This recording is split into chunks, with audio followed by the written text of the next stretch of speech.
Salut, merci beaucoup d'écouter cet épisode de Sans Présentation. Avant de commencer, je voulais juste te rappeler que les billets sont en vente pour mon premier show, Une fête en février, qui est très simple. Le concept, c'est que je voulais faire de quoi pour ma fête. J'aime ça faire de l'humour. Fait que je me suis dit que j'allais faire un show pour ma fête. Fait que ça va être un show de 30 minutes de nouveau matériel avec en première partie plein d'amis à moi qui sont excellents. Donc si ça t'intéresse, le lien est dans les commentaires. Les billets sont 15$. C'est le samedi 4 janvier à 8h au Terminal Comedy Club. Une salle incroyable. Donc voilà, si tu veux venir voir ce spectacle-là, venez me souhaiter bonne fête. Ben, tout est là. Vas-y, pitch-toi parce que je sais pas à quelle vitesse ça va partir, ça se peut que ça parte ultra rapidement. Fait que je te dirais, comment niaise pas, pogne-les. Pogne-les aussi avant que t'aies fait toutes tes dépenses des fêtes. Tu sais, fais pas genre, tu sais, moi, les acheté en janvier, mais là, finalement, tu t'achètes les cadeaux à ma tante, t'achètes les cadeaux aux enfants, tout ça, puis finalement, tu réalises, j'ai plus une scène. Fais-le tout de suite. C'est un beau cadeau à donner, je pense, des billets de spectacle. Fait que, voilà. Et cette semaine, je suis vraiment content de recevoir mon invité. Il co-anime un podcast qui est extrêmement bon. Donc, que je peux déjà dire, le podcast c'est Tout le monde saillit. Fait que voilà, commencez par écouter l'épisode ici, puis après vous allez pouvoir écouter ce podcast-là si vous l'avez toujours pas découvert. Donc là, j'arrête de dire n'importe quoi, j'arrête de déblatérer, puis je vous laisse avec mon invité de cette semaine.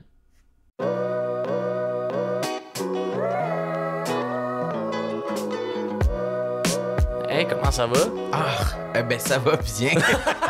On part Je suis direct à demain. maintenant.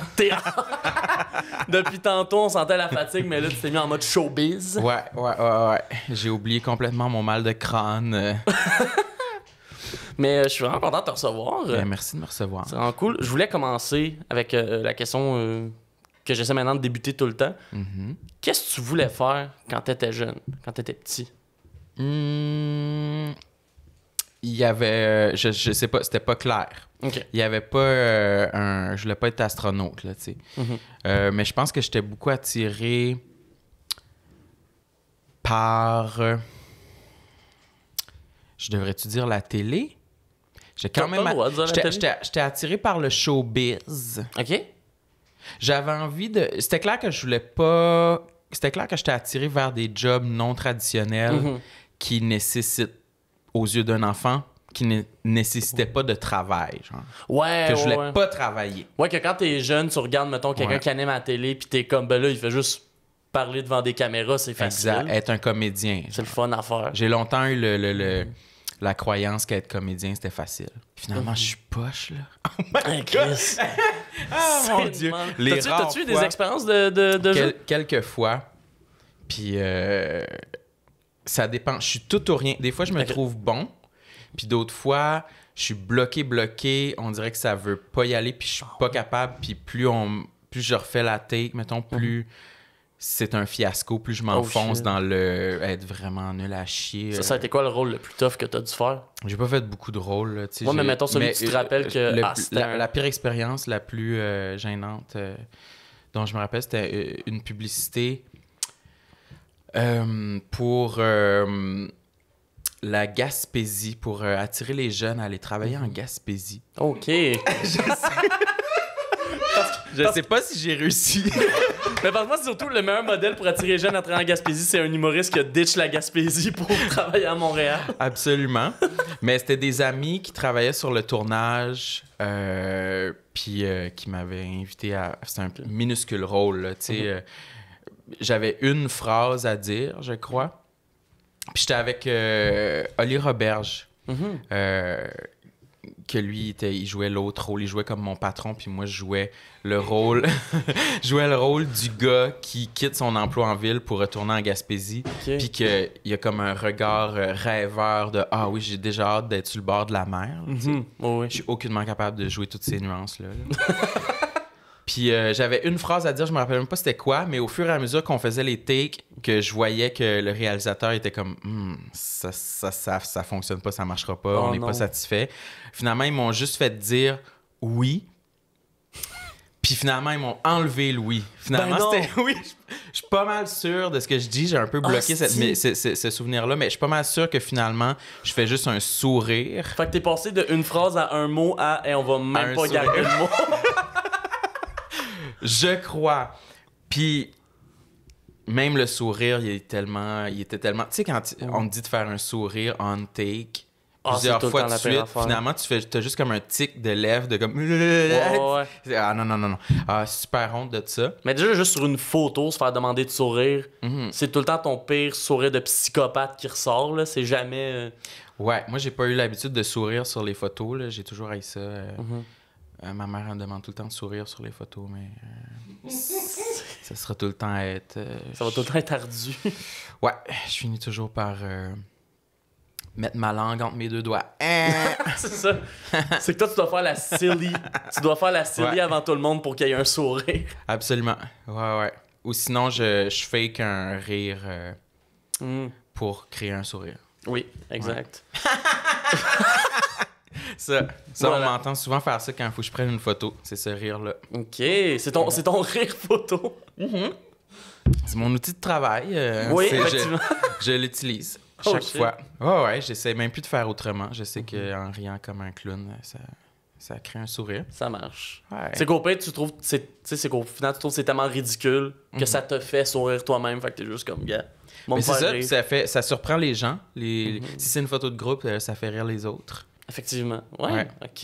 Mais fait que Ouais. déjà, dès le début, il y avait de l'intérêt pour le show business. Il y avait de l'intérêt pour ce qui est... Est-ce qu'à ce moment-là, tu savais déjà aussi un peu que la scène t'intéressait? Ou au début, c'était vraiment genre ce que tu voyais, c'était la télé, fait que je veux faire de la télé. Non, c'était ça le problème. Je voulais absolument pas faire de scène. OK. Ça me terrorisait, ça me faisait honte, j'haïssais ça. Oh shit. Euh, T'avais-tu des experts... Parce que tu viens de la Gaspésie, on l'a un peu indirectement dit tantôt. Est-ce que dans ton coin, t'avais des expériences de scène, genre du théâtre à l'école ou des affaires de même?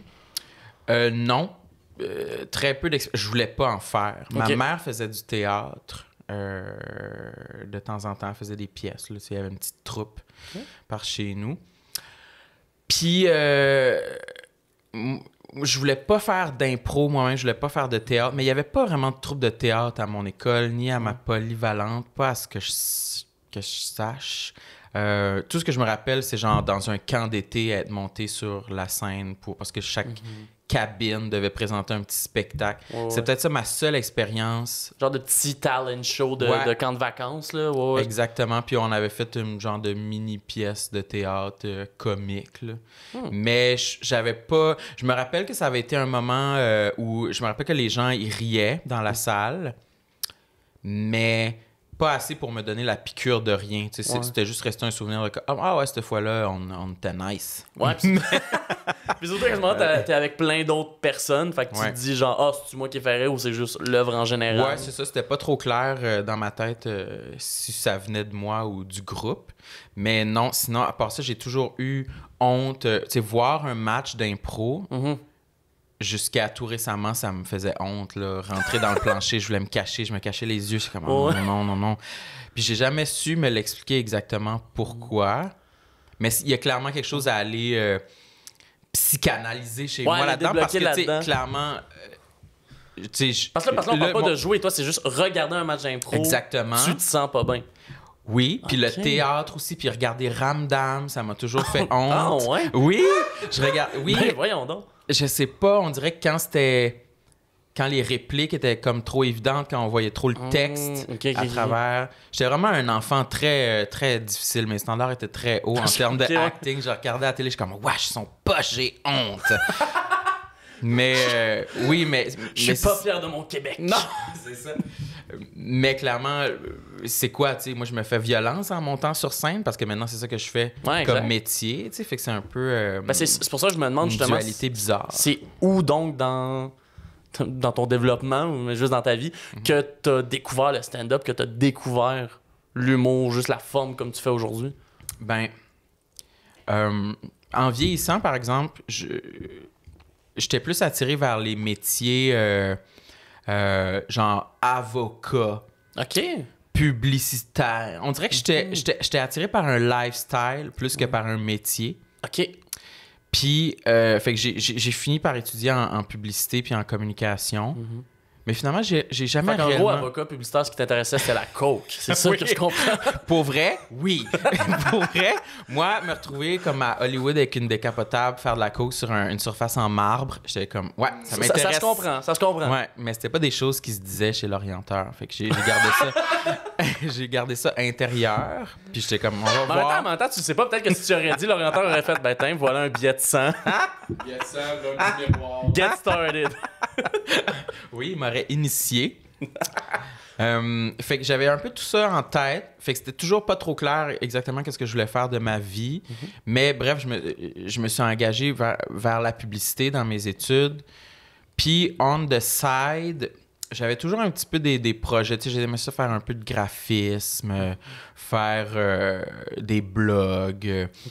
Puis c'est à partir de là que j'ai commencé à écrire des textes un peu comiques. C'est à ce moment-là qu'est arrivé les populaires? Parce que moi, je pense que la première fois que j'ai été mis en contact avec ce que tu fais, c'est par ce blog-là. Ouais, c'était les populaires. Puis au début, moi, j'avais parti ce blog-là parce que c'était à la mode les blogs dans ce temps-là. Exact. Puis j'avais un intérêt d'alimenter une plateforme en ligne puis d'en faire... Tu sais, moi, je tripais sur... le logo du blog, genre les photos qu'on allait faire, le visuel. Mais vous aviez un beau design, je me rappelle, juste l'affiche quand vous avez fait le Minifest. Je me rappelle de cette affiche-là encore parce que je pense que c'était mon premier Minifest que j'ai assisté. Puis vraiment, c'était dessiné, je me rappelle bien. Genre, vous aviez tous un dessin de vous. Puis c'était vraiment super bien fait. Là. Ouais, c'est vrai qu'elle était belle, cette affiche-là. Je me rappelle pas c'était qui l'illustratrice. Mais bref. Si tu te reconnais, shout-out à toi. Oui, voilà. Mais ouais, j'étais attiré un peu par tout ça. Mais à travers ça, tout de même, j'écrivais des textes que je me rendais compte qui étaient malgré moi humoristiques. Je me rendais compte que j'avais un orgueil comique. Là. Genre, je pouvais pas accepter de publier un texte qui était pas drôle. Là. OK. Fait que c'est un peu à partir de ce moment-là. Puis aussi, avec les populaires, ben, je côtoyais de plus en plus d'humoristes qui venaient écrire sur le blog. Fait que ça m'a ouvert un peu à tout ce monde-là. Parce que c'est qui déjà qui avait commencé sur les populaires? Parce que là, il y en a beaucoup qui font justement qui font de l'humour à temps plein. Là. Mais il y avait Catherine Thomas. Ouais. Il me semble qu'elle a écrit pendant un moment. Il y avait qui d'autre? Au début, c'était moi puis deux de mes amis, Stéphanie Perron et Stéphanie Boulay, des sœurs Boulay. Et pour de vrai? Ouais. C'est une de mes... J'ai été au bal avec elle, c'est une de mes amies d'enfance. Oh shit, OK. Ouais. Puis Catherine Levac est une des premières qui était là. Pendant un moment. Oui, Catherine Thomas, il y a eu Simon Laroche, Milena Babin, Marc-Olivier Audette, là, je te cherche des humoristes. Mick Dallaire était là, à un moment donné. Fait qu'il y a eu toutes sortes de monde vers la fin, tu sais, même Mathieu Pepper, Simon Delisle, je me rappelle, il était venu écrire un texte. Vers la fin, j'étais comme, c'est open. Venez tous. T'as un texte, c'est drôle, come on in. Ouais, tu sais, je voulais vraiment créer la plus grande plateforme possible, mais bon, on a eu des peaks and valleys, c'est-à-dire que, bon, il y a eu des moments où le site était super achalandé, alors que vers la fin, bon, on voyait que la mode des blogs était... un peu, ça battait de l'aile. Il y en avait de moins en moins. Fait qu'éventuellement, quand je suis rentré à l'école de l'humour, je m'en occupais encore, mais genre 2017, je crois que je l'ai fermé. Puis là, ben, j'étais déjà... Mais bref, c'est à travers ce blog-là que j'ai fait mes premiers open mic, puis que je me suis essayé... que j'avais fait des cours à l'école de l'humour de soir, en fait. Ah, OK. Pour essayer des textes. C'est ça, les cours d'écriture? Ouais. Ben, cours d'écriture, puis cours création humoristique, j'imagine, avec Mario Bélanger. La présentation de numéros. Présentation de numéros. Ouais. OK. Que c'est là que tu as eu ta première expérience. De là, on prend ces textes-là que tu as écrits qui sont déjà drôles, puis on les met sur scène. Ouais, exactement. Puis le premier show que tu as fait, est-ce que justement cette espèce de dégoût-là que tu avais avant, est-ce que tu le sentais encore un peu ou là, ça a comme fait « Oh shit, non, finalement, j'aime ça ». Ben, je pense que je savais que j'allais aimer ça parce que, en fait, le dégoût que je ressentais envers Ramdam, je le ressentais aussi, oui, en regardant les humoristes dans les galas traditionnels à la télé dans les années 2000, genre. Exact. Le fameux, parce que genre, ma blonde m'amène aux pommes, puis elle était un peu conne. Ouais, parce que Je sais pas exactement, mais ça ressemblait pas à l'humour de la relève que j'ai découvert vers 2013-2014, tu sais. Ouais, exact. C'est là que j'ai découvert des nouveaux humoristes plus absurdes, genre Yannick Demartino, Virginie Fortin, Kat Levac aussi. Ah, mais que ça, c'est j'étais intéressant. J'étais comme, OK, là, OK. Ah, ça me ressemble. Ah, c'est cool, ça. Ça ressemble plus au texte que j'écris sur mon blog. Fait que je pourrais littéralement faire mes textes sur scène. Ouais. Mais c'était vraiment plus difficile que ça, finalement. J'avais Non, aucun gag ouais, dans mes textes. Je me rendais compte, j'étais comme, shit, je suis poche, finalement. Mais c'est quand même intéressant parce qu'on dirait que souvent, les humoristes, quand on leur parle de leur inspiration, c'est tout le temps... Au contraire, justement, ça commence avec les galas puis les affaires de même. Puis là, plus ils deviennent intéressés, plus ils s'apprennent à connaître la relève. Mais toi, ça a été complètement l'inverse. Toi, c'était comme, wow, ce qui se fait dans les gars-là, m'en colisse un peu. Mais par contre, le monde de la relève que je vois dans les shows, hostie que ça, je trouve ça cool. Exactement. Ouais, je m'étais jamais identifié au domaine de l'humour avant l'âge adulte. Dans le fond, j'en écoutais pas avant, j'aimais pas ça. Oh shit. Parce que, je sais pas, ça me ressemblait pas. C'est quel médium, mettons, à ce moment-là, tu trouves te ressemblait plus, te parlait plus? Quand j'étais plus jeune? Ouais. J'écoutais plus de la musique. OK. Ouais, c'était plus ça, mes centres d'intérêt. Ça tournait plus autour de la musique ou du finger skate. Ah, ça, c'était insane, là. Je suis retombé. Non, mais hey, j'en ai un dans mon bureau en ce moment juste pour gosser, là. Ah ouais? Une espèce de petit appareil de TDAH, là, mais comme... Moi, j'adore ça. Je travaille sur des affaires, puis je fais juste gosser avec mon petit tech deck. T'es-tu bon? Zéro. T'es pas bon? Je suis pas capable. T'étais-tu capable de faire un ollie avec? Ben oui, tabarnak. Je suis pas capable. Je suis pas capable de faire... J'étais un des seuls à mon école qui était capable de faire un ollie, non seulement dans le sens traditionnel, mais j'étais capable d'aller vers l'extérieur aussi, comme ça. Oh, tabarnak. Ouais, ça, j'étais pas mal le seul à être capable de faire ça. Wow. Ouais, fait que j'étais fucking nice. Fucking bon en finger skate. T'avais-tu les petites... Les rampes? Ouais, c'est ça, les rampes et les affaires qu'ils vendaient? Non, parce que j'étais en Gaspésie, il y avait pas ça dans notre si, Rossi. C'est vrai que c'était pas la priorité du Rossi. Sinon, je me serais garoché. Là. C'est clair. Mais je m'en fabriquais moi-même avec comme des briques. Genre, Ouais. je pognais une brique dehors, puis je l'amenais dans ma chambre. Je disais, c'est mon box. Puis, mais en même temps, c'était quand même nice parce que c'était une grosse brique lourde qui ne bouge pas si je fais des tricks dessus. Puis aussi, je peux slider dessus, puis genre, ça graphine le dessous de mon deck. Comme dans la vraie vie. J'étais comme, ouais, moi j'ai des vrais modules. Puis des fois, je prenais des morceaux de styrofoam, genre pour me faire un petit kicker, là, avec une tranche de carton dessus. Puis genre, je dessinais des signes Volcom dessus.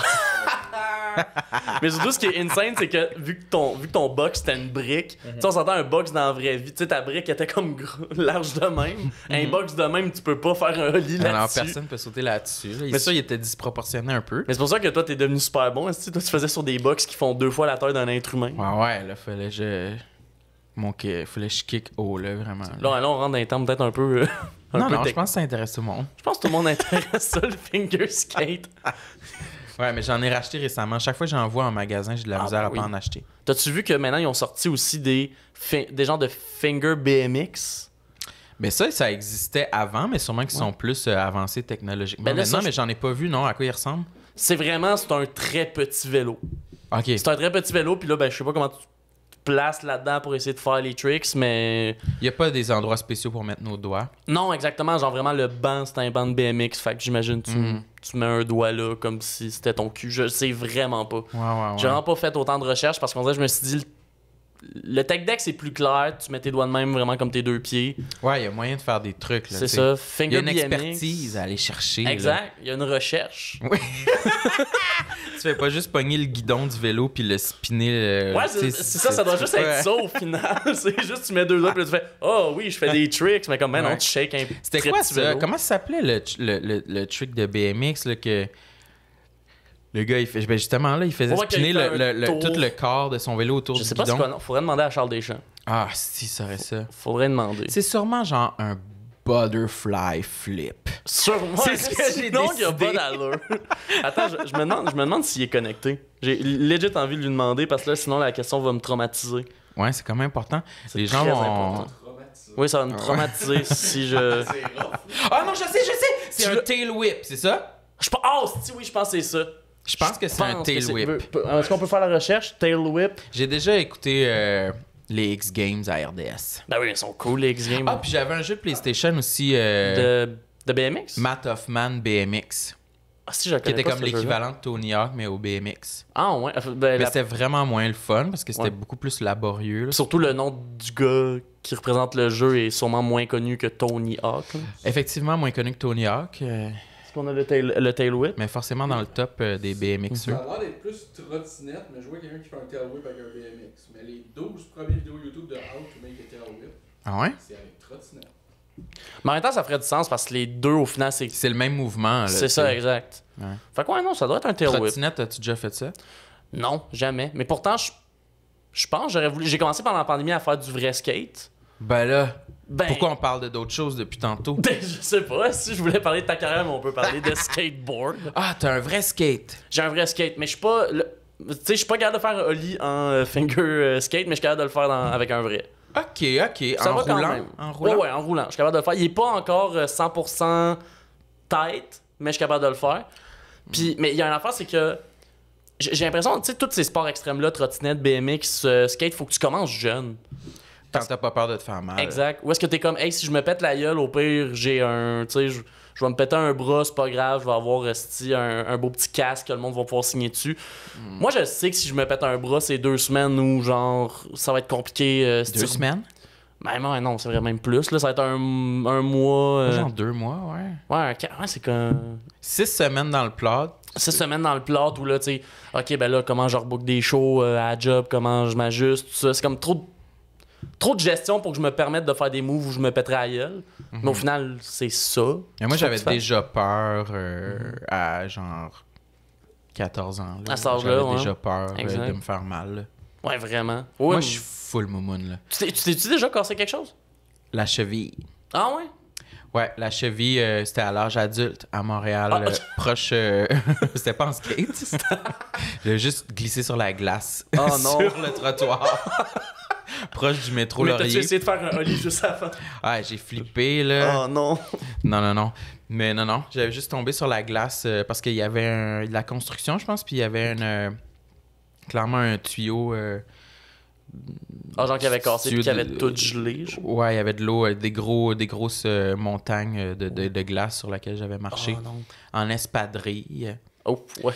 Ouais. Puis T'étais pas sur tes pneus d'hiver. non, là. non, c'est ça. Puis après ça, on avait essayé de demander à la ville une compensation. Puis un inspecteur était venu chez nous. Puis il a dit bon, montre-moi les bottes que t'avais quand t'as tombé. Oh non. Là, j'ai montré mes petites espadrilles Reebok, toutes piteuses. J'ai comme vous pouvez Ah, ok, vous en aller, c'est correct. Je pense que j'ai Vous perdu. m'avez eu. Mais t'avais-tu des bottes? Non. Ok, c'est ça. Fait que tu pouvais même pas me mentir de faire comme, j'avais ces Ah bottes-là non, très. je pense que... non, j'avais des bottes dans mon garde-robe, mais moi, là, j'ai tellement peur de désobéir puis de mentir. Là. Ah, ok, ouais, je comprends. Surtout contre la ville, je suis comme non, je peux pas. Je veux pas que Valérie Plante soit Ça peut fâchée pas, contre je moi. peux pas m'enliser là-dedans, là, puis qu'il y ait des témoins là, qui aillent dire il avait des espadrilles. Je suis comme j'aurais jamais dû mentir. Oh non. Je suis comme ça vaut pas la peine. Là. Ouais, non, c'est vrai, je comprends. Ouais. Mais moi, pour venir trottinette, j'ai jamais essayé, mais je pense que je trouve ça plus safe vu que tu peux te tenir. Ben Je sais ouais. pas pourquoi. Genre, le skate, si ça part, c'est comme, ben, tes pieds ont abandonné le projet. Ah ouais. Mais alors qu'on dirait que la trottinette, si ça part au pire, je peux comme essayer de faire une manœuvre avec le guidon pour comme le ramener sous moi. Ouais, je me sentirais définitivement plus en sécurité en trottinette. C'est plus dangereux comme pour les chevilles. Il me semble on s'est cogné toujours ses chevilles. Oui, avec Chris, oui, là. Ouais. Toutes les fois que j'ai essayé une trottinette, il m'est arrivé au moins une fois que j'essaye justement le tail whip, Ouais. puis que là, je me le ramasser dans la cheville. Ouais. Et c'est tout le temps, on dirait que ça pogne tout le temps à l'endroit qui fait le plus mal sur la cheville. Sur la boule. C'est comme tout le temps le nerf parfait Ouais. pour que t'aies mal à la jambe pendant 2 semaines. Puis il y en avait des électriques, là. Ça a été banni, je pense, récemment. Mais il y a Ouais. plein de gens qui se Ouais. cassaient des membres, là, justement. Avec Ben moi, ça, je connais. parce que ça allait trop vite. Il y a Simon Portelance des pile-poils, genre, Ouais. comment il en avait loué un, puis qui s'est sévèrement cassé la gueule en descendant, genre, la pente entre Sherbrooke puis Ontario. Là. Ah oui, hein? C'est, pourquoi? Parce qu'il allait trop vite puis il a voulu tourner, Genre, je ou- pense que c'est juste, ça allait trop, la descente allait trop vite, il a perdu le contrôle, puis Ah! il Non, s'est non, non. décalcé, là. Ouais, ouais. Ah, quel cauchemar. C'est terrible. C'est pour ça que c'est fuck les trottinettes. Pour de Ouais. vrai, là. Nous ne soutenons pas les trottinettes électriques. Sauf si vous faites des cool tricks avec. Si vous êtes au skatepark et vous faites des tail whips, ça c'est correct. Ouais. Bah. Moins cool qu'en skate. C'est un tail whip en skate? Je pense pas que Comment ça s'appelle? ça c'est pas un- serait non, ce serait Une chevette. une chevette. Une chevette. Ah, ok. Mon Dieu, c'est tellement... Pourquoi nous autres, on appelait ça une chevette? Ben, c'est-tu comme ça que vous l'appelez à Gaspé, genre? Ouais. Ah ben ouais, ça doit être ça. Ça doit être... Parce que moi, pour de vrai, une chevette, j'étais comme... Ça sonnait comme l'expression Parce que tire la chevette et la chevillette La chevette, ouais. chèvre, là. Moi, je Ça pensais que ressemble c'est plus ça que comme tu un parlais. modèle de voiture. Mhm. Une Ford chevette. Ouais. Hmm. C'en est Ah, une, c'est hein? vrai? Chevette? Ouais, ok, ça existe. Ok, je suis pas fou. Je pense qu'on a épuisé le thème du skateboard, malheureusement. Ah ouais. Ce qui me déçoit parce que moi aussi, j'aimais ça en j'ai parler. pas fini. Vas-y, Dans- vas-y. Tu connais-tu le sentier des Carrières? Non. La rue des Carrières. Tu sais, Ouais. qui est un peu proche du Brouhaha Rosemont. Ah, c'est-tu C'est tout contre le la traque de chemin de fer, là? Ouais, c'est ça, c'est tout le chemin, genre en Ouais. vélo que tu peux prendre. Ouais. Ouais. Là-dedans, tabarnak, il y a à l'entrée, proche de la rue Masson, il y a comme des gros blocs de ciment. Ouais. Puis il y a des gens qui ont moulé des petits kickers et des modules de mini-skate en ciment là-dessus. Puis il y a genre des rails, des half-pipes. C'est donc bien cool. C'est à voir, là. Il y en a vraiment beaucoup, là, genre, je dirais une dizaine de modules. Puis il y a souvent des jeunes qui sont attroupés là avec leur finger skate. Avec leur mini-skate. Ouais, Ah, c'est et donc ça bien me hot. démange d'y aller. Yo, on le fait. Avec mon deck. on va mini-skate proche de la route des Non, mais Carrières. c'est rare que j'ai vu ça, Non. là. Des vrais modules en ciment. Je sais pas c'est qui a fait ça. Un héros national, selon moi. là. Ouais, fait Pour de vrai. que c'est à voir. C'est Une ma esti bonne recommandation touristique Voilà. pour ceux qui viennent à Montréal. Fuck le Vieux-Port, fuck Ouais. Saint-Laurent, allez voir Allez le parc de skater. mini-skate sur Masson. Mais pour vrai, Ouais. maintenant que tu m'as dit ça, là, c'est poche parce que c'est l'hiver, mais c'est clair que l'été prochain, je vais aller checker ça, c'est encore là. Ouais, mais tu vas le remarquer la prochaine fois si tu passes par là. Crissement, clairement. Je voulais parler de... Parce que tu es maintenant, en plus d'être humoriste, tu es un Oui. auteur publié, Oui. avec ton premier livre, Lamentable. Oui. C'est, premièrement, d'où t'es venu l'inspiration d'écrire un livre? Je pense que ça dormait toujours en moi depuis quelques années, je dirais depuis 5 ans environ. Mhm. Où on dirait que je me disais, quand je vais être plus vieux, je vais écrire sur ma vingtaine, mettons. OK. Puis là est arrivée la pandémie, puis on dirait que je me suis permis d'attaquer ce projet-là Ben, plus surtout, rapidement dans ma vie, finalement. J'étais Ben, comme, c'est on ça. dirait que ça pourrait être le moment. Surtout, Puis- j'imagine juste le temps de comme, bon, ben là, on n'a pas de soirée d'humour à écrire, du stock. Ben, je peux Ouais. écrire de quoi pour un livre qui peut être publié même en pandémie. Là. Exactement. Parce que je me suis rendu compte que moi, j'écris pas beaucoup dans la vie, là. OK. Même pour ton stand-up? Ouais. C'est Surtout comme- pour ah. mon stand-up. Genre, j'ai de la misère à écrire. Là. Ah J'haïs ouais? ça écrire. Là. Ah, mais ouais. Ouais, ouais. OK. Ça te déçoit-tu? Non, ça me déçoit. Non, mais ça me déçoit pas. Je trouve ça intéressant. Ouais. Parce que me sens, tu sais, considérant ton background qui vient de une raison que tu fais de l'humour, c'est parce que t'écrivais Ouais. pour des blogs. C'est cool. C'est quand même, mettons, que ça a fait un switch que là, t'es passé de OK, là, je lis mes textes de blog que j'écris, que, tu sais, j'imagine à virgule près, à là, genre, ah non, finalement, j'écris pas tant pour mon stand-up. Je pense que j'ai toujours écrit pour. Moi, ce que je fais sur scène, là, c'est quasiment tel quel ce qu'il y a dans mon document sur mon ordinateur. Là, OK. Je veux pas dire que genre je monte sur scène puis j'improvise puis c'est ça mes affaires. Là. Non. Mais c'est plus la démarche de trouver des jokes, c'est pas genre tu t'assois puis... Ouais, c'est plus la portion travail que j'ai de la difficulté à trouver de la motivation. Moi, j'adore être en congé. Là. J'adore être chez nous et rien faire. Le fameux lifestyle. Ouais, exactement.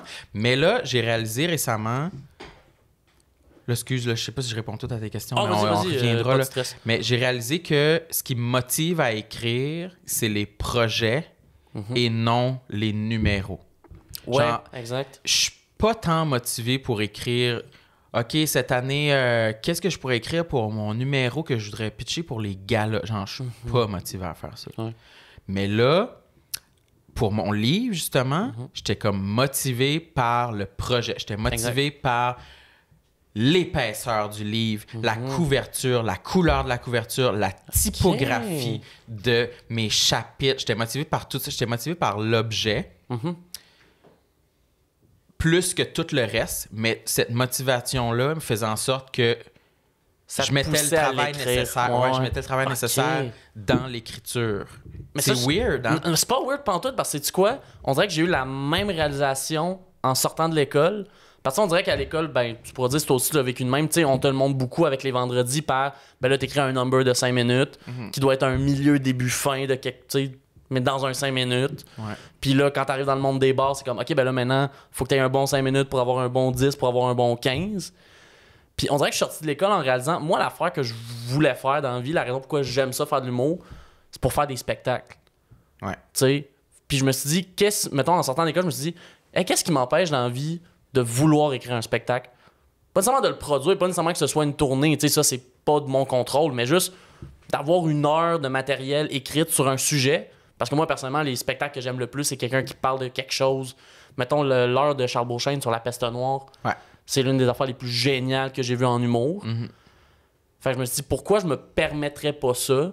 Puis justement, je ressens 100% ce que tu dis, parce que moi, pendant que je travaille les numéros de ce show-là, que je veux m'écrire, ben là, je pense à, si, ce serait quoi la fiche? Ce serait quoi la promo? Ce serait quoi que, tu sais, comment je ferais de la promotion pour mon concept? Puis on dirait que ça me motive encore plus à écrire que quand je me disais, bon, ben, moi, écrire un 25 minutes sur le camping, I guess. Ouais. Ben exactement. Fait que peut-être qu'on se ressemble là-dessus.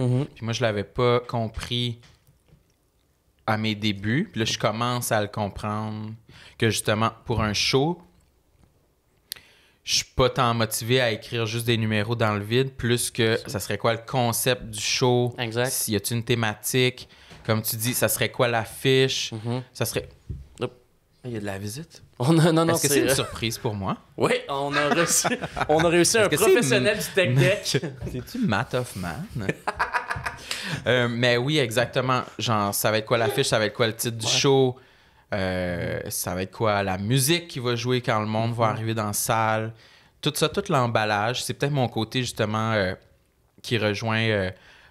mon désir d'être publicitaire et faire de la coke quand j'étais C'est vrai, peut-être le côté showbiz. Ouais, le côté marketing de l'affaire m'a toujours intéressé. Mais je pense qu'il y a aussi plus un côté artistique. Tu sais, je pense que comme artiste, de vouloir que ton œuvre soit complète, tu sais, moi, c'est quelque chose qui m'avait toujours, on dirait, fait peur quand on me parlait des premiers shows. Tu sais, quand on me disait, quand tu deviens populaire et tu as ton premier one-man show, souvent, ça va être un patchwork de ben des numéros que tu vas avoir fait qui fonctionnent. Puis on dirait qu'à chaque fois qu'on me disait ça, ça me terrorisait. J'étais comme, je veux pas que ce soit ça mon premier show. Ouais. Je veux pas que mon premier show, ce soit moi qui fait, bon, ben, j'écris un bon number là-dessus, puis que là, ce soit comme, bon, ben, soudainement, je vous parle 2 secondes, je vous parle, je sais pas moi, de dentifrice, puis la seconde d'après, ben, j'avais un bon numéro sur la fois que je suis allé dans le sud, moi, vous parlez d'aller dans le sud. Comme, je veux pas que ce soit ça, mon spectacle. Ouais. Tu veux que ce soit. Mais moi, ça m'aurait pas dérangé. Je sais pas. Mais je pense pas que ça va être ça pour moi non plus. Mais je pense que déjà, t'avais commencé à roder en doudouné. Ouais, que ça, c'était. Que j'aimais full l'affiche aussi, que je trouvais très cool. Ah, merci. Ouais, j'ai beaucoup aimé l'affiche, puis les photos, puis tout. Sinon, ben, c'était vraiment ça. C'était pas mal un ramassis de mes meilleurs numéros des dernières années. C'était un peu tous des numéros qui avaient déjà été captés soit dans des galas ou au prochain stand-up ou trait d'humour ou autre truc comme ça.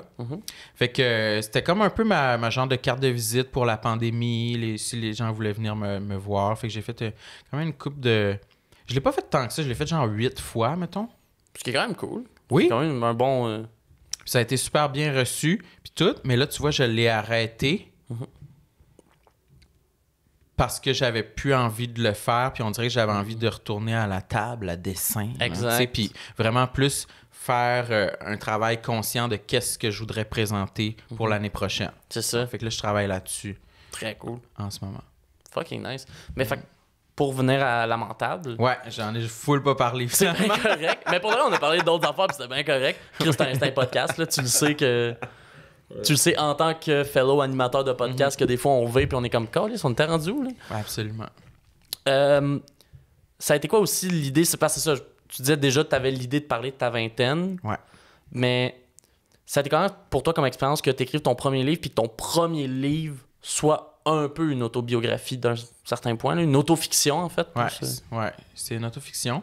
Ben moi, c'est mon style d'œuvre favorite. Là. Autofiction en film ou en livre, c'est toujours ce que j'ai préféré lire. Puis, tu sais, je disais parler de ma vingtaine, finalement, ça s'est transformé en... Je vais parler juste de ma première année à l'université quand j'étais à Québec, que j'avais peut-être plus 19 ans. C'est 19 ans, je pense? Me semble, moi, ouais. 19 ans. Quand on rentre, ouais, 18-19, là. 19, ouais. La première année à l'université. Que je l'ai triché un peu, tu sais, j'ai comme colligé des événements qui se sont passés, mettons, de 19 à 21, 22. Je pense que... ouais. Quand t'es en train de me dire que t'as menti J'ai dans une menti. autofiction. Oui, puis j'étais très fier de moi parce qu'il y a même un chapitre sur mon initiation où je n'ai même pas été. J'ai même pas été à mon initiation et les gens me disent que c'est un très bon chapitre. Puis je leur dis, c'est un mensonge. Je n'ai même pas été. Ça serait drôle que quelqu'un dans le même programme que toi était comme « Hey, t'étais là, je me rappelle pas t'avoir vu. Tu l'as tellement bien décrit. » Ouais. Mais tu sais, des fois, il y a comme des événements auxquels tu as tellement pensé, mais tu y as même pas été. Fait que ça se mélange dans ta tête. C'est-tu un souvenir ou juste une crainte, un stress que j'ai tellement ressassé dans ma tête, je me suis tellement imaginé comment ça pourrait mal tourner que finalement, c'est quasiment rendu ça mon souvenir. Là, fait que c'était un peu ça pour l'initiation. Je voulais tellement pas y aller. Et j'y ai pas été, mais j'ai un peu écrit dans le livre toutes mes craintes de comment ça pourrait se passer. Mais comme si elle s'était passée. Ouais, exactement. Okay. Mais tu demandais, c'était comment que mon premier livre, ce soit... Ben, tu sais, il y a le cliché... C'est sûr que je réfléchissais beaucoup au cliché de... tu sais, on entend souvent, ben là, j'écrirai pas ma biographie, je vais attendre d'avoir 75 ans pour écrire les histoires de ma vie. Sinon, j'ai pas vécu, franchement. Ben ça, je pensais beaucoup à ça. Mais il y a un peu un côté de moi qui est comme, je m'en crisse. J'ai toujours eu un peu... tu sais, j'ai dit plutôt que j'aimais pas ça de désobéir. Mais il y a comme un 50% de moi qui aime ça aussi, désobéir. Que j'aime ça. Tu sais, il y a des règles, là, entre guillemets, en humour. Là. Exact. Mais en même temps, les gens qui ont une carrière qui est prolifique... Puis sont souvent ceux qui n'ont pas respecté les règles. À un moment donné, ils ont triché. Là. Ils ont cassé une règle un peu. Fait que c'est un peu dans ce mood-là que j'ai écrit le livre. Puis en même temps, je savais que j'avais beaucoup de choses à dire sur ce passage-là de ma vie. Puis je savais que ça serait un peu thérapeutique pour moi d'exorciser là, ce bout-là de ma vie où j'étais tellement renfermé, tellement peur qu'on découvre que je suis gay, tellement peur d'entrer en relation. Je savais qu'il y avait du jus là-dedans, puis que moi, ça me ferait du bien de l'écrire. Puis à partir de là, ben les gens aiment ça ou ils aiment pas ça. C'est environ dans ce temps-là, justement, 19, que tu as fait ton coming out ou ça a été un peu plus tard? Non, je l'ai fait à 24 ans, je pense. À 24 ans, OK. Ouais, quand même tard, là. Ouais, relativement. Ouais. Ben, en même temps, je veux dire, je sais pas s'il y a vraiment un âge pour pas le faire, là. Non, non, en effet... faites votre coming out à l'âge qui vous semble la plus adéquate. Mais moi, ça m'a longtemps complexé à quel point je trouve que j'ai un développement qui est lent, tu sais. Ok. Je me trouve en retard sur tout, tu sais. Fait que mon coming out, il était tard. Ok. Je trouvais que ça me gênait. Puis le livre, je l'ai un peu écrit en genre d'envers de médaille de tous les livres ou les œuvres où on voit, dans le fond, un jeune homme gay de région qui arrive en ville et que là, il fait son coming out, il a 19 ans, il est tout frais, puis il s'en va vivre plein d'expériences sexuelles. Moi, c'était pas ça. Là, Mais non, exact. j'avais besoin d'écrire cet autre scénario-là qui existe pour moi et pour les Probablement gens... beaucoup plus d'autres personnes, pour plein d'autres personnes. Ouais, c'est ça. Moi, je pensais pas que j'allais rejoindre autant de gens avec cette histoire-là, mais j'ai reçu des témoignages qui me prouvent que ça a rejoint des gens qui se reconnaissent là-dedans. Mais au départ, la première ligne de mon livre, il me semble que je voulais écrire quelque chose du genre...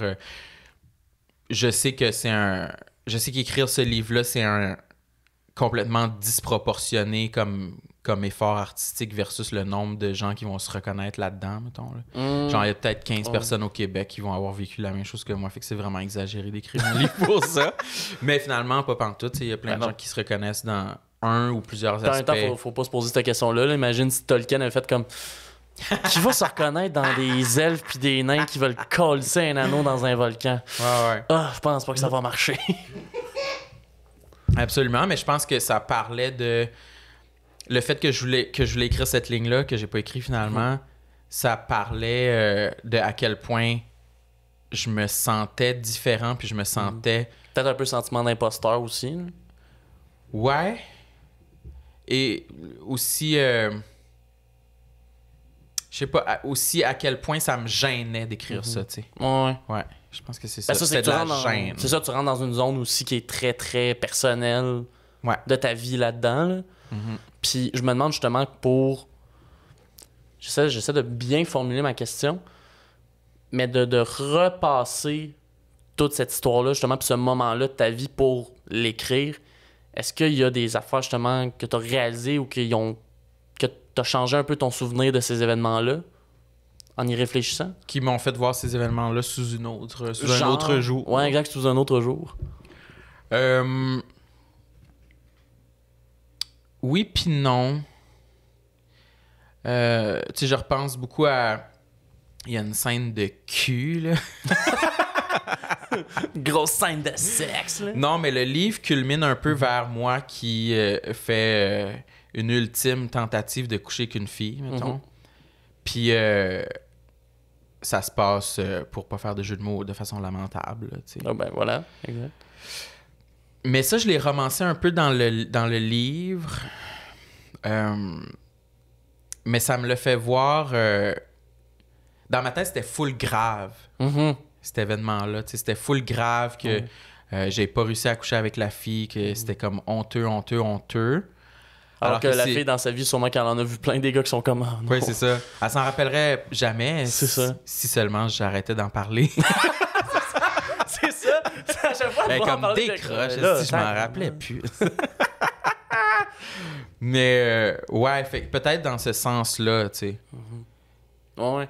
Mais en même temps, c'est fort parce que je pense que c'est un sentiment qu'on a tous. Là. On a tous l'impression à un moment donné, genre, hey, tel événement, cette personne-là a dû me trouver tellement épais. Puis Exactement. finalement, tu leur en reparles, puis ils sont comme, ah, mais rappelle même plus que ça s'était passé. Ouais, mais moi, ça, c'est l'histoire de ma vie, là. Avoir honte pour des affaires tellement spécifiques. Que le monde s'en calisse aujourd'hui. Exactement, oui, ça m'a pris du temps avant de me sortir de ça. Tu sais, moi, je sais pas, j'avais beaucoup honte de plein d'affaires. J'avais honte, justement, de Ramdam, là. Ben yo, J'avais pourtant, honte, là, de Ramdam, monter... c'est le cri d'une génération. Oui, je le sais, mais... Ouais, c'est ça. Le livre m'a fait réaliser ça aussi. Mais c'était un peu ça, tu sais, je voulais que le personnage dans le livre exagère tous ces moments-là pour qu'on comprenne à quel point c'est important quand on est jeune comme ça. Tous ces petits détails-là, tout se trouver lettre puis gros pour aller à son cours, comment c'est important. Ouais. Alors qu'avec du recul, ben on se dit, mon Dieu, pauvre petit gars, ici, décroche. Ben ouais, c'est ça, ça va. Là. Ouais. Est-ce que tu te poses cette question-là des fois de... Tu sais, mettons, nous, on vit de comme, tu sais, j'ai dû tellement avoir de la cave, puis l'autre personne s'en souvient même pas. Des fois, on dirait, je me demande, est-ce que moi, je suis la raison que quelqu'un se sent honteux, puis que je le réalise même pas? Je me demande. Peut-être, puis que toi, tu vis ta vie, puis tu t'en Ouais, moi, je m'en souviens zéro, puis que là, cette personne-là fait comme, c'est que j'ai eu l'air d'un cave devant Guillaume. Sûrement, mais c'est nous qui s'en sort gagnant. Exact. Au final, nous, on s'en calisse. Mais moi, je me dirais, OK, venez me le dire. Sûrement, je m'en calisse. Là. Sûrement, vous allez être comme, hey, j'ai fait telle affaire, puis comme, je me trouvais cave, puis je vais être comme. Mais toi, as-tu vécu une période comme ça? T'avais-tu honte avant? Ouais, beaucoup, là. Ouais, mais moi, j'ai tout le temps eu la confiance en soi, ça a tout le temps été de quoi de difficile. Okay. Ça a tout le temps été un élément difficile de ma vie. Je me rappelle, mettons. Ah oui, je m'astique que ça, c'était cringe. Je me rappelle au secondaire, on faisait une pièce de théâtre. Puis, tu sais, moi, en théâtre, j'ai tout le temps une relation difficile avec le texte appris par cœur. Okay. Moi, mon affaire dans l'acting que j'aime pas, c'est le fait de devoir dire des trucs à la virgule près. J'aime ça, la liberté de faire comme, ouais, mais cette phrase-là se dit pas, Carly, je peux-tu la dire de même, puis ça a de l'allure. Et là, puis c'était une pièce, je pense que c'est genre Antigone, là, du bon vieux théâtre grec que tu changes pas rien. Puis moi, je jouais genre un garde, fait que c'était comme même pas un rôle principal. Puis à un moment donné, j'arrive sur une scène, je dis mon texte, puis à la fin, j'improvise une ligne. Puis une ligne qui est zéro dans le texte. Puis moi, je sors de là fier. Ouais. Moi, je sors de comme, yo, j'ai improvisé une ligne, puis elle était badass en Christ, la ligne. Et je voyais que tout le monde s'en contre-torchait le cul. Fait que moi, ça a comme fait l'espèce de petite honte de comme, oh non, est-ce que les gens ont trouvé que ma ligne était cringe?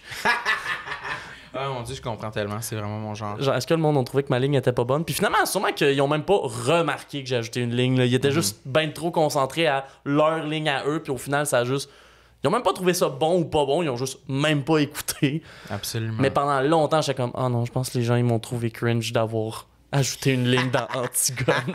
Il y a tellement des événements comme ça quand on est jeune, qu'on se rappelle là, pour toute notre vie. Là. Exact. Mais c'est comme... Ah, moi, j'en ai une. Vas-y. Sûrement à ce même âge-là, genre 18-19 ans, j'avais besoin d'une job d'été en Gaspésie. Puis j'avais fait une entrevue pour travailler dans une maison des jeunes. Puis c'est full spécifique. Là. Je me rappelle que la personne qui m'interviewait me demandait pourquoi tu veux travailler dans une maison des jeunes. Qu'est-ce que tu espères que les jeunes se rappellent de toi? Puis j'avais dit... J'espère toucher les jeunes. Oh non! J'avais eu tellement honte, là. Puis je vais m'en rappeler toute ma vie. T'as-tu eu la job? Non. Ouais, ça, je vais m'en rappeler toute ma vie de ça. Puis tu sais, quand... Dans une entrevue de job, à cet âge-là, que je m'assumais pas encore pour accuser le malaise. Oh non! Tu sais, fait juste comme rester de glace. Ouais, de faire en comme... ayant Oui, dit j'ai ça. dit ce que j'ai dit, là. Tu m'as bien entendu. Ouais, la honte. Oh, tabarnak, ça, c'est bon, ça. Je voulais te toucher, mais ouais. J'espère les toucher. J'espère vraiment. Tu sais vraiment que t'assumes, t'as regardé comme... Non. T'es jeune, je veux les toucher au plus profond.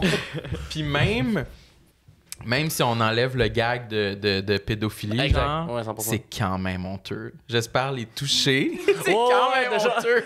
la personne qui a tellement le gros objectif de « je veux qu'ils se souviennent de moi comme un modèle ouais. C'est quoi, genre la société des poètes disparus, Godot Hunting? Moi, c'est ça les valeurs mais on que dirait je qu'à veux. à chaque fois que tu travailles dans ces domaines-là, là, j'ai un number où je parle que j'ai jamais été animateur de camp de jour, mais j'ai été stagiaire d'un animateur de camp de jour. Ce qui est... Job de rêve. Ouais, exactement. Et je me rappelle arriver là puis être comme, tu sais, j'ai envie d'être l'animateur cool, j'ai envie d'être, tu sais, l'animateur que les jeunes vont être comme, yo, c'est Atomique, est-ce qui est cool? Atomique? Hey, en plus, attends, encore pire que ça, mon nom c'était Atomique, pas avec un C, mais avec un K à la fin pour être encore plus cool. Ben, je sais pas pourquoi je le savais déjà. Ben, tu vois, il y avait déjà des doutes. C'était sûr qu'il y avait un... Ouais. Clairement, il y avait une lettre qui Je le devait changer voyais en avec quelque un part. K à la fin. Je comprends.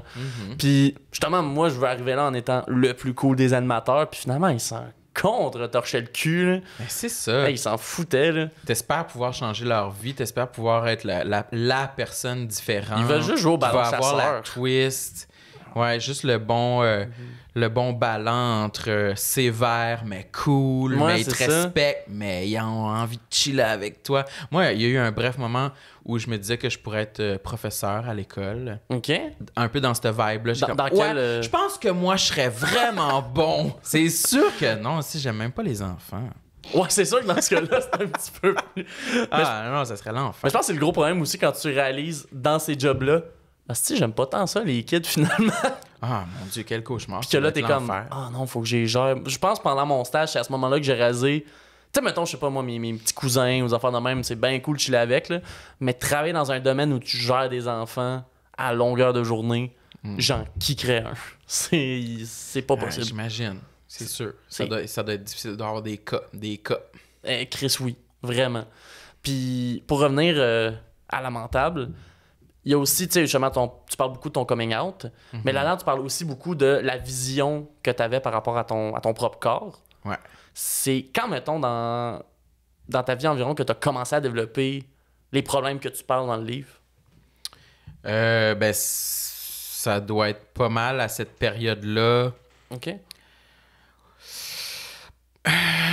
Je pense que j'ai toujours été gêné d'être plus gros que la moyenne. J'ai toujours eu peur d'un surpoids parce que, comme n'importe qui, quand je regarde des photos de moi quand j'étais plus jeune, j'étais comme mais j'étais pas plus gros que la moyenne.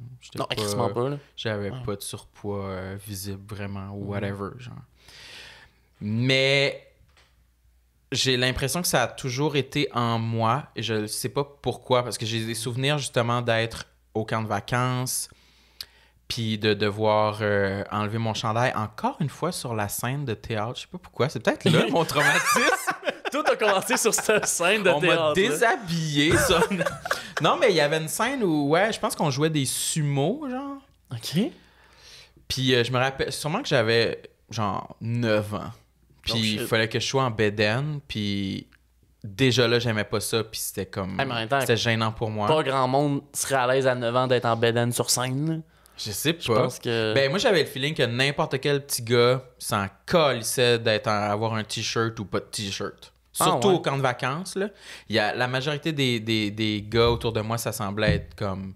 whatever, là, tu sais. On est toujours prêt à se baigner, on s'en colle. Ouais, c'est ça. Ouais. Nous, on peut retirer Alors notre chandail on a moment's notice. Exactement. Puis moi, ça m'a toujours marqué à quel point j'étais complexé à ce niveau-là, puis que je me sentais différent des autres à cause de ça. Mais comme je te dis, me revoir maintenant, sûrement que j'étais fucking sexe, là, genre, à 9 ans. Toi, Je vais les toucher. Je vais les toucher. un jeune que tu Non, voudrais- mais je suis sûr que de mes yeux d'adulte, je percevrais aucune différence dans mon corps d'enfant ou les autres petits gars autour. Genre, 100%, peu importe. Mais ça a toujours été présent chez moi, puis je sais pas c'est quoi l'élément déclencheur, mais bref, ça s'est amplifié avec l'adolescence.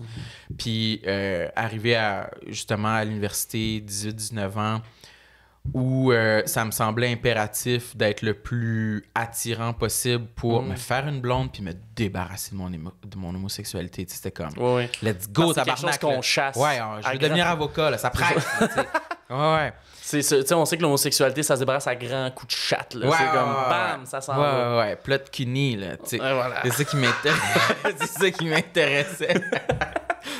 Non, mais tu sais, encore là, c'était un moment où je me sentais full différent. Puis je me rappelle que c'est là où j'ai pu un peu essayer des troubles alimentaires. C'est une formulation super weird, mais Ouais. je pense que vu que j'étais à l'extérieur de la maison, que j'étais plus... il n'y avait plus mes parents pour me surveiller, C'est ça. ben, je pouvais essayer, voir, si mettons, je soupe pas, puis je dîne pas, je vais sûrement devenir fucking mince. Puis mes parents pourront pas me dire, what the fuck, tu manges Pourquoi pas? tu manges pas? Ouais, c'est ça. Fait que je pense qu'il y avait un peu de ça.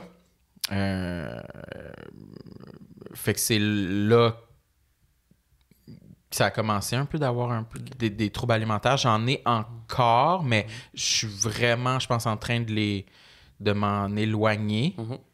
Tu sais, j'ai plus de... C'est weird. J'aurais besoin qu'on me le diagnostique, là, mon trouble alimentaire. C'est comme un amalgame de plein de... C'est ça, parce que là, j'allais demander, est-ce qu'il y a un terme spécifique qu'on peut utiliser, mais... Non, c'est ça, tu sais, je me suis jamais fait vomir. C'est pas de la boulimie, tu sais, il y a pas ouais. de... C'est pas... Je pense que j'ai eu un petit moment anorexique, clairement, à l'université où j'essaie de me priver de manger.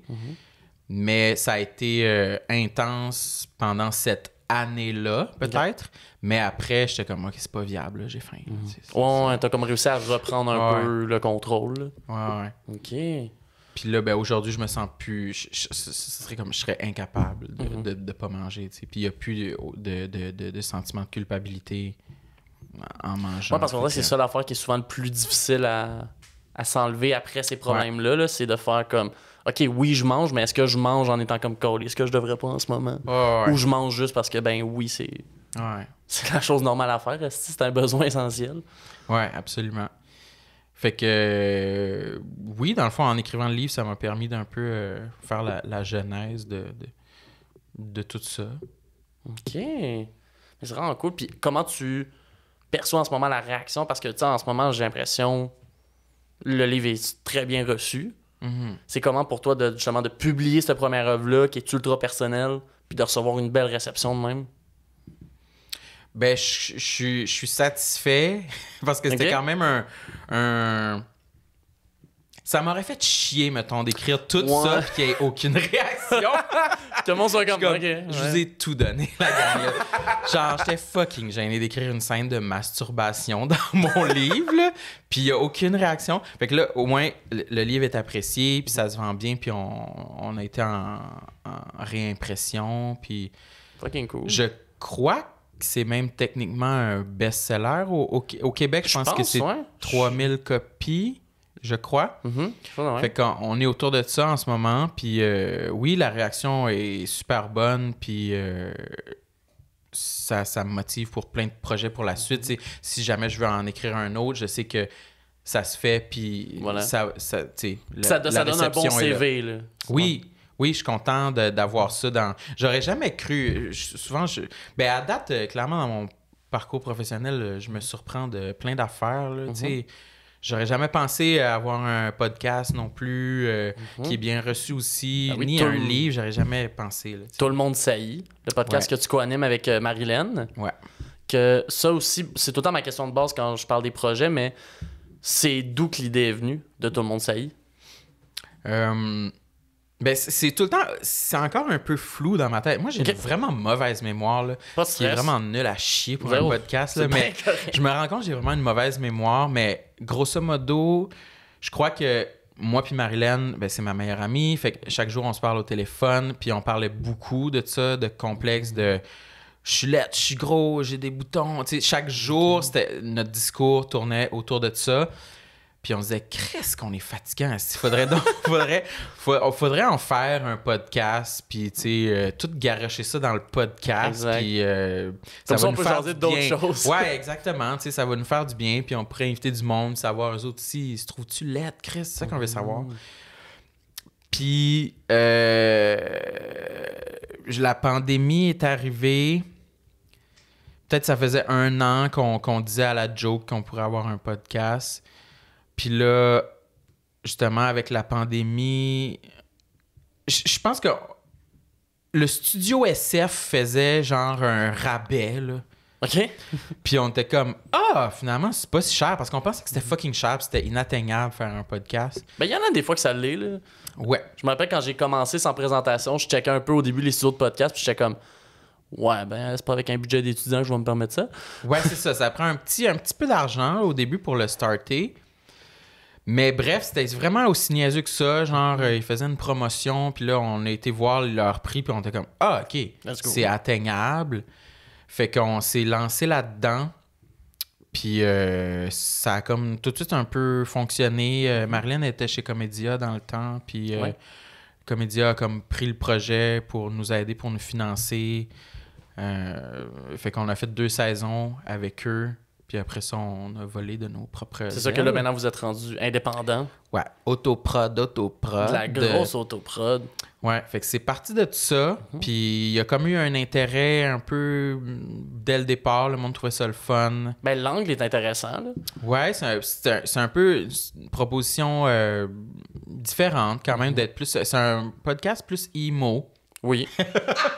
Non, mais tu sais, plus dans les sentiments. Exact. Puis, fait que il y en avait moins dans ce temps-là. Puis si ça avait pas marché, on l'aurait arrêté, là, mettons. Mais non, je pense que Ah, c'est cool. ça a fonctionné. Fait que nous voilà. Ben ouais. On a gagné un Olivier en plus. Ben c'est ça, je voulais... Peux-tu y croire? C'est fou, ça, mais c'est le fun.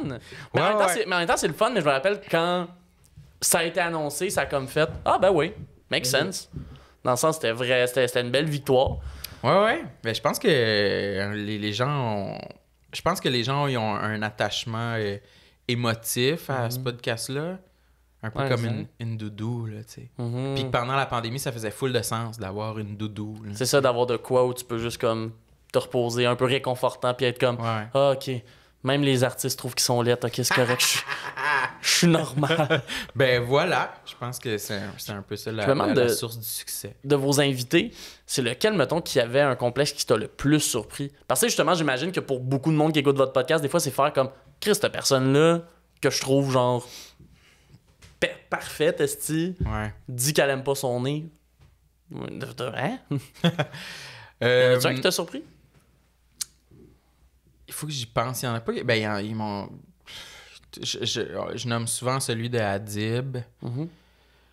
Mais c'était pas dans des complexes. Tu sais, il racontait quand il était jeune un peu des histoires dans son voisinage de genre des petits gars qui se crossaient dans le parc puis qui couraient après le monde pour lancer leur sperme dessus. Genre. Ok. Ça, c'est sûr, c'était marquant. Si boire. On n'a pas les mêmes games de tag, mais c'est Ouais, ça, si c'était boire. super marquant. Rachid Badouri, il nous disait qu'il voulait être plus grand. Puis qu'il connaissait quelqu'un qui s'était fait faire une opération pour se faire allonger les jambes. Hein? Ouais, genre rajouter un bout de tibia. Ben voyons donc. Ouais. Ça m'avait surpris. Ben, je pense... Il me semble qu'il y aurait des affaires à patcher avant, là, mais...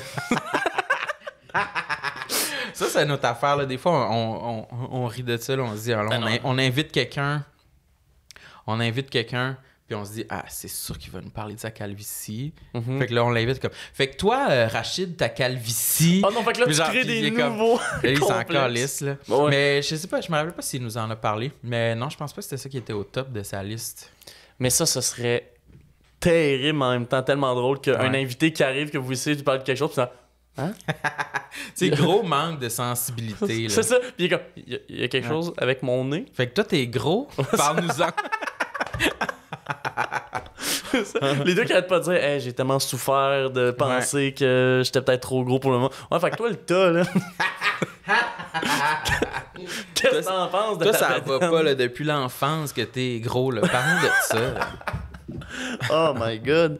Puis moi, il y a un truc que je trouvais aussi intéressant de votre podcast, puis que là, il est peut-être un petit peu plus de la discussion de geek de podcast. Votre podcast avait quand même beaucoup de vues assez tôt dans le projet, et pourtant, vous avez quand même attendu longtemps avant de sortir un Patreon. Ouais. Ça a été quoi? Est-ce que c'était une décision consciente? C'était-tu juste genre, ah ben, là, ça semble être le bon moment? J'ai encore de la mémoire défaillante là-dessus, C'est mais, bien correct. mais clairement que les 2 premières saisons, vu qu'on était financé par Comédia, le Patreon, dans le fond, c'était comme eux qui l'avaient. C'est ça. Ok, C'était ok. comme, dans le fond, les épisodes sortaient un mois d'avance sur leur plateforme Comédia TV, Ok. où il fallait s'abonner. Ouais, on dirait que j'arrête pas de roter. Hey, mais ça marche, j'ai plus mal à la tête. Il y a ça, l'Advil puis le Ouais, verre doit les fonctionner. Advil, les Kigel. Mais... Ouais, exact. Mais bref, oui, la dynamique Patreon fonctionnait parce qu'il fallait payer sur leur plateforme. Fait que les 2 premières saisons, on le faisait pas. Puis je pense aussi qu'on... Moi et Marilyn, on connaît pas vraiment Patreon. Là, fait qu'on était comme, ça a l'air la job. Comment ça marche? Ça a l'air compliqué. Ouais. Fait que ça a pris un petit bout, mais finalement, c'est facile. C'est full simple. Ouais. C'est full simple. Excuse, il y a comme du monde Qu'est-ce qui qui se cogne à la passe? porte. Il y a des invités. Ouais, c'est ça. Nous, on n'a pas les studios de comédia ou de KO. Fait que nous, des fois, il y a du monde qui font. Il y a... Ouais, c'est ça. Le facteur est là. Pendant le podcast, il y a Ouais. juste genre une livraison Uber qui débarque. Mais c'est à cause de ça, c'était juste de la lâcheté. c'est que vu vous aviez... Finalement, c'était juste ça, si on voulait pas le setter. Exactement. Mais moi, je trouvais ça cool parce qu'on dirait, c'est ça, vous l'avez mis au moment que vous avez eu votre Olivier, en fait. Ou genre un peu de temps. C'est sérieux, ouais? Me semble, je pense que c'était ça. Me semble que c'était Ça se pourrait, ça serait wise. J'aime que je connais plus le modèle, Mais je connais pense plus le que modèle Je business. pense que c'est vraiment autour de ça, ouais. Ben ouais. Mais moi, je trouvais ça intéressant parce que comme, ben là, rendu là, on a le pic, esti. Ouais. Mais en fait, non, là, je sais pas, c'est pas votre pic, là. J'espère que vous allez... Je pense que le Patreon il existe depuis avril. Fait que t'as pas mal raison parce que les Oliviers, il me semble que c'était fin mars, là. Quelque chose de même. Ouais. semble. Non. Oui, t'as raison. On avait tout prévu ça. Oui. On est des génies du marketing. Ouais, avec une photo puis tout, puis on lançait le Patreon, en avril. Ouais. On voulait le lancer le lendemain des Oliviers, puis finalement, on était en retard, là, pour une niaiserie, mais on l'a lancé une semaine après les Oliviers, je pense. Ah, quand même. Ça le fait. Ouais. C'était Ça, lit, c'était hot. C'était cool. Le monde se sont abonnés. C'était insane. Le monde n'avait pas oublié, c'était correct. Excellent. Là, je veux savoir, en tour, on est rendu à combien de temps environ? 1h05. Oh shit! Cool. 1h05 minutes. 1h05. Ben écoute, merci beaucoup, Sam. Ah, c'est la fin? Ben là, à moins que tu veux qu'on parle de Tech Deck encore, là. Non, je suis rassasié, c'est correct. C'est du Tech Deck. Merci à Ça toi. a été super cool de te recevoir. Sam Cyr. Si les gens veulent te trouver, j'imagine tout le monde saillit. On peut le trouver sur toutes les plateformes. Oui, on est sur TikTok. Pour de vrai? Vous êtes rendu sur TikTok? Oh, ouais, on met des extraits sur TikTok. Puis des fois, j'ai commencé à mettre des petites vidéos que je filme Marilyn en train de manger du gâteau. Yeah! Mais aussi sur Instagram, j'ai mon compte perso. Oui, ton compte perso. Puis est-ce qu'il y a d'autres places où est-ce qu'on peut te rejoindre? Des shows qui s'en viennent? J'ai aucun show qui s'en vienne. Aucun show. Suivez mon Instagram pour ça. Je vais les annoncer au cours des prochains mois, I guess. Super. Ben, merci beaucoup. Puis après ce podcast-là, on se rejoint tous au centre de Tech Deck. Au mini skate On s'en va tous au mini skatepark. Fuck yeah!